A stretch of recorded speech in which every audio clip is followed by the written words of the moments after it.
The puck drops on the NHL playoffs tomorrow. For the first time since 1970, there are no Canadian teams chasing the Stanley Cup. But that does not mean there won't be some great hockey to watch. To break down the action, we're joined by NHL on Sportsnet analyst Nick Kypreos. Nick, I've been kind of teasing my coworkers this morning that I'm going to use you for insider information in our playoff pool today. So I'm hoping you can kind of fill in some blanks for me. Let's start in the East, my friend, okay? Yes. Because we know the West. Obviously, the Flames are here. But in the East, who are your favorite teams this year? Oh, it has to start with Washington. We know that they've led the whole season and a runaway with the President's Trophy. They kind of remind me of my team in '94, where it just felt like it was destiny, that you felt like from beginning to end, you're the best team. Ovechkin's never been in a better position to be looked upon as not as an individual who only cares about himself. And at times, we know that's been the case, but he's matured. Barry Trotz has done a nice job with him. And he seems like he understands what this time of year is all about, and that's leaning on each other. Justin Williams has been a terrific pickup. He's been there. He's done it. Ovechkin's going to have to lean on him this time of year, but I think they're ready in the East. All right, so that's Washington in the East. In the West, we know Chicago's a good hockey team. Anaheim's another good hockey team. Who do you like?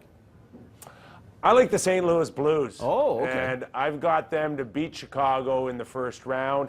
I think they're deeper in many ways. Of course, on the blue line, no one better than Duncan Keith.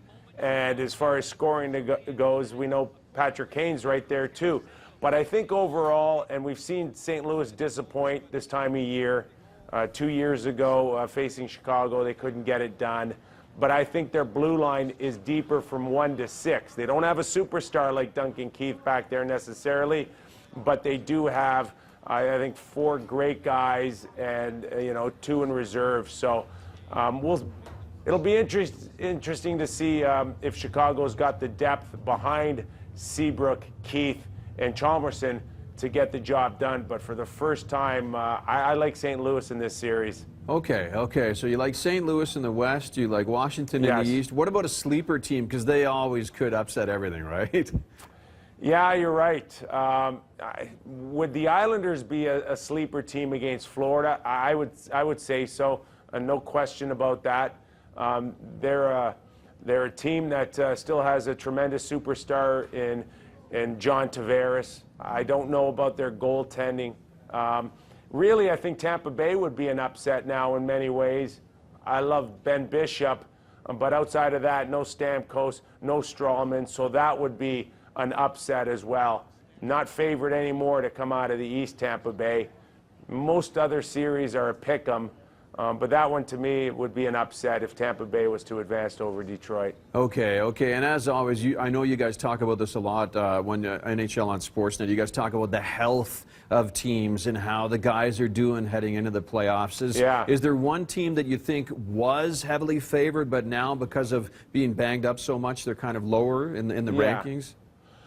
Well, we just mentioned Tampa. That is a prime example, but also the New York Rangers. No Ryan McDonough, who has thrived this time of year. When they went to the Stanley Cup final against LA, he was an absolute rock star a couple of years ago. They're hurting as well.